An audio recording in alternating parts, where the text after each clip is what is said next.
नागपूरच्या लष्करी बाग परिसरात आज सकाळी उघडकीस आलेल्या वृद्ध महिलेच्या निर्घुण हत्याकांडाचा पाचपावली पोलिसांनी अवघ्या काही तासात छडा लावला आहे.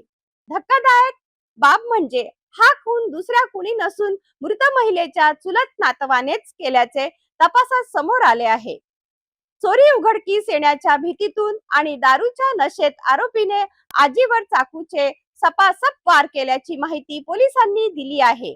पाहूया संपूर्ण प्रकरण. नागपूरच्या लष्करी बाग परिसरात इंदू चव्हाण या वृद्ध महिलेचा रक्तबंबाळ अवस्थेतील मृतदेह घरात आढळून आल्याने परिसरात एकच खळबळ उडाली होती. घटनेची माहिती मिळताच पाचपावली पोलीस ठाण्याचे वरिष्ठ पोलीस निरीक्षक अनिरुद्ध पुरी, डीबी पथक आणि पोलीस अधिकारी तत्काळ घटनास्थळी दाखल झालेत. पोलिसांनी घटनास्थळाची पाहणी करून तपासाची चक्रे वेगाने फिरवलीत. भौतिक पुरावे, तांत्रिक माहिती आणि स्थानिक माहितीदारांच्या मदतीने संशयिताचा शोध सुरू करण्यात आला. या तपासादरम्यान आरोपी नागपूरमधून पसार झाल्याची माहिती समोर आली आहे. त्यानंतर पाचपावली पोलिसांच्या डीबी पथकाने कडमेश्वर जवळील एका गावात छापा टाकून आरोपीला अटक केली आहे. प्राथमिक चौकशीत आरोपी हा मृत इंदू चव्हाण यांचा चुलत नातू असल्याचे समोर आले आहे. पोलिसांच्या माहितीनुसार आरोपी वारंवार आजीच्या नकळत पैसे आणि इतर वस्तू चोरून वापरत होता.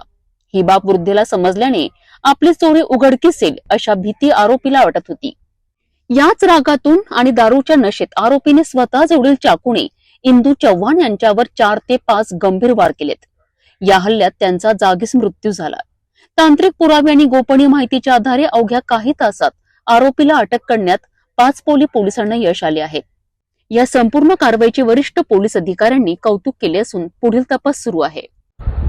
बरोबर आहे. लष्करी बाग या परिसरामध्ये इंदू चव्हाण नावाची एक वृद्ध महिला, हिचा सकाळी खून झाला आहे याची आम्हाला बातमी मिळाली.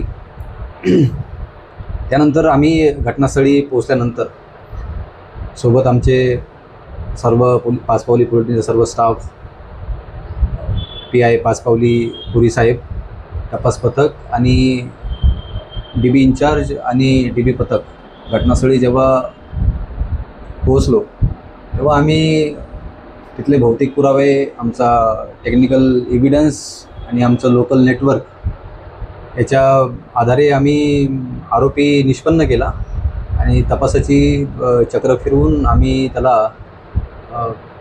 अर्ध्या तासामध्ये अटक केलेली आहे. तो कळमेश्वर या ठिकाणी एक छोटंसं गाव आहे, त्या ठिकाणाहून आमच्या DB पार्टीने त्याला ताब्यात घेतला आहे.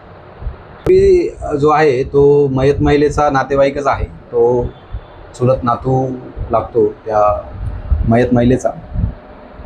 आणि महिलेला संशय होता की तिचं जे डेबिट कार्ड आहे तो हा तिच्या नकळत माघारी तिला न विचारता वापरतो, हा तिला संशय होता. आणि आपली चोरी उघडकीस येईल या आधारे, या कारणामुळे तिनं तो जो आरोपी आहे त्या आरोपीनं दारूच्या बिअरच्या नशेत असताना स्वतःकडचा जो चाकू आहे तो चाकू त्याने 4-5 महिन्यापूर्वी एका ऑनलाईन पोर्टलवरून, प्लॅटफॉर्मवरून मागवला होता. त्या चाकूचा वापर करून चाकूचे घावद्वारे त्या आरोपीनं त्या महिलेचा खून केलेला आहे. पूर्ण कारवाई जी झाली ती माननीय पोलीस आयुक्त Shri Ravindra single sir, joint CP Shri Navinchandra Reddy sir, माननीय नॉर्थ रिजन सर, माननीय DCP सर यांच्या मार्गदर्शनामध्ये पाचपावली जे सिनियर PI आहेत, पुरी साहेब आणि त्यांचा स्टाफ, या सगळ्यांनी ही कारवाई अतिशय जलद पद्धतीने केलेली आहे. अवघ्या काही तासात गुन्ह्याचा उलगडा करून आरोपीला अटक करण्यात पाचपावली पोलिसांनी यश मिळवले आहे. आता या प्रकरणातील अधिक तपशील तपासून समोर येण्याची शक्यता आहे.